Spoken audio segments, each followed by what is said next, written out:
Howdy folks, and welcome to another episode of Star Wars Starfighters with me, Tenopia, and in this episode I'm going to be featuring the ARC-170 Starfighter, used primarily and heavily during the Clone Wars, and featured heavily in Episode 3 of Revenge of the Sith.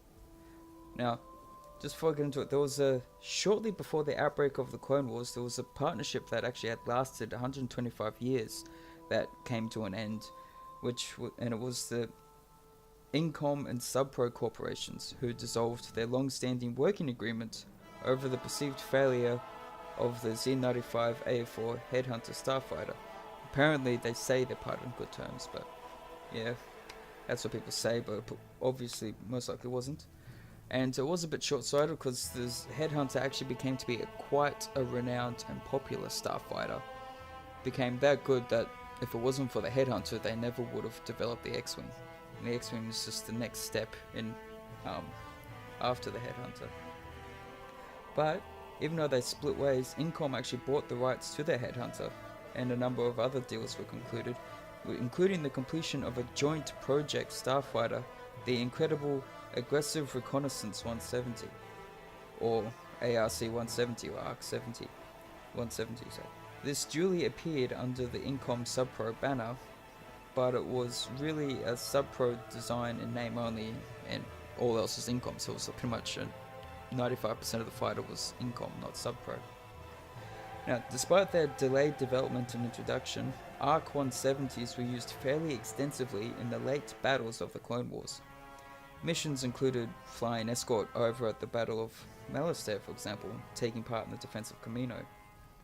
Shortly before the Battle of Coruscant, there was a squadron of ARC-70s that provided cover for Obi-Wan Kenobi and Anakin Skywalker on Tyth, but were mostly destroyed. The most notable deployment came when Separatist forces led by General Grievous unexpectedly launched what appeared to be a last-ditch desperate assault on the capital of the Republic, but was actually a plot to kidnap Supreme Chancellor Palpatine. This is the intro to Star Wars Episode 3.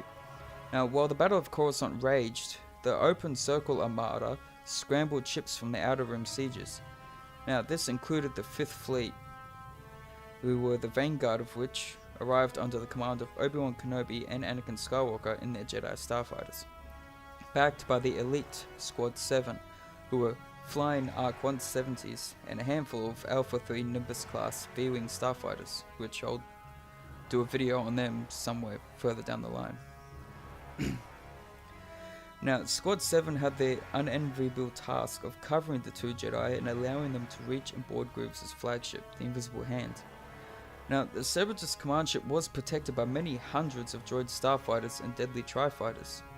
Squad 7, led by clone commander Davijan, or Oddball as he was known, did what they could to draw these away from the Jedi by making themselves more obvious and, at times, far easier targets. As a result, the entirely successful action of Squad 7's ARC-170s resulted in their taking significant casualties, particularly from the guns of the agile tri-fighters. Although the clone pilots were just doing their job so the Jedi could do theirs, and they did it well. Now, the ARC-170s were actually hugely better armoured by comparison with the lighter V-Wing and Jedi interceptors, and were more heavily armed too. However, this did compromise the speed and agility of the starfighters somewhat. In open battle, though they were able to withstand enemy fire for longer, the 170s were fielded with V-Wings to increase the survival rates of both craft. This was the fighter mix that Squad 7 favoured and was used at the Battle of Coruscant in support of the Jedi charged with rescuing Supreme Chancellor Palpatine. Now, unfortunately, not long after, the effectiveness of the ARC-170's powerful forward laser cannons was proven on Cato Neimoidia, when clone Captain Jag shot down Jedi Master Plo Koon after Order 66 was issued by Emperor Palpatine. After just a few shots, he took down the starfighter, and Plo Koon was known for his piloting skills. He was quite an excellent pilot, just as good as Anakin was. Now, from the outset, the ARC-170 was designed as a multi-role starfighter/bomber. Now, this dual function was something that the sheer scale of the craft made clear at 14.5 meters long and over 22 meters in wingspan. Now, the ARC-170 was twice the size of the V-wing starfighter with which it was often paired. Now, while such craft were faster and more nimble, the ARC-170 was heavily armed and even more heavily armoured. It also had impressive deflector shield systems and, crucially, its own Class 1.5 hyperdrive. Now, this gave the ARC-170 a degree of independence lacking in pure starfighters of the time. ARC-170s were given a classic S-foil wing configuration, which was designed to bleed off heat from the engines and the weapon system quickly. The S-foils also provided the stability needed for the fighter to operate effectively in a planet's atmosphere, giving the starfighter additional mission flexibility. Now, a complex sensor scanner jammer package, a full astromech droid socket, and the 3-man crew made the ARC-170 an effective reconnaissance craft. Though relatively slow for a starfighter, the tough, shielded craft could take a lot of punishment. It could also return the attention thanks to an impressive weapon count. A proton torpedo launcher was fed from a magazine of 6 missiles.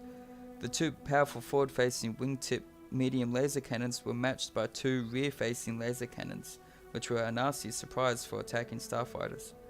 And the forward weapons were fired by the co-pilot, while a dedicated gunner operated the cannons at the rear, leaving the pilot to concentrate on flying. And there you have it, a brief summary of pretty much everything you need to know about the ARC-170 starfighter used by the Republic during the Clone Wars. It was a hell of a fighter that could take quite a lot of punishment, but also dish out quite a lot itself as well. Now, as always, if you like the video, be sure to leave a like, subscribe to help out the channel and keep up to date with all my videos. And be sure to leave a comment telling me your thoughts on the video as well if you'd like. And I'll talk to you all in the next one, guys. May the force be with you.